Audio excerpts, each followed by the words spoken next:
Hello বন্ধুরা, সকলে কেমন আছেন? আশা করি সকলেই অনেক ভালো আছেন। আর আমিও ভীষণ খুশি, আর সকলকে জানাই রথযাত্রা অনেক অনেক শুভেচ্ছা। রথের জন্য বেরিয়ে পড়েছি। সকাল থেকে বৃষ্টি হচ্ছিল, মনটা ভীষণ খারাপ ছিল।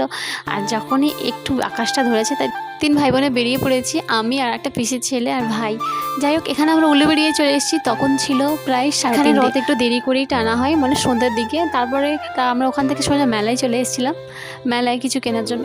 আর এখানে জুয়েলারি কালেকশন দারুণ ছিল। আমার মেয়েদের জুয়েলারি কালেকশনের দিকেই বেশি চোখ আটকে যায়। যাই হোক, ভাই এই জিনিসটা দেখছিল, এগুলোকে মনে হয় অক্সিডাইজের অলংকার বলা হয়। এখানে ভীষণ সুন্দর সুন্দর জিনিস ছিল, কিন্তু ভীষণ দাম।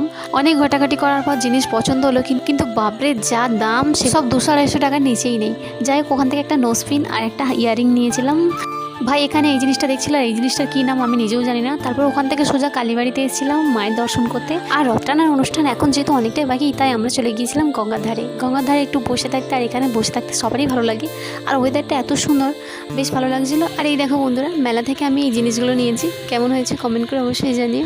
মা গঙ্গার কাছে অনেকটা সময় কাটিয়েছি, এবার মেলার দিকে যাওয়া যাক। চলো দেখি রথ টানার প্রস্তুতি কত দিক এগুলো।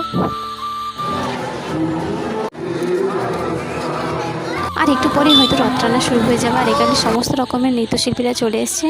তার আগে চলো কিছু খাওয়া দাওয়া করে নেওয়া যাক। আর এখানে পাপড়ি চাট খাচ্ছিলাম, আর আকাশের ওয়েদারে ভীষণ খারাপ। তারপর ওখান থেকে পাঁপড় খেয়ে সোজা বাড়ির পথে রওনা দিয়েছি। যাই হোক বন্ধুরা, আমার ভিডিওটি কেমন হলো অবশ্যই জানিয়ে। দেখা হচ্ছে পরে ভিডিওতে।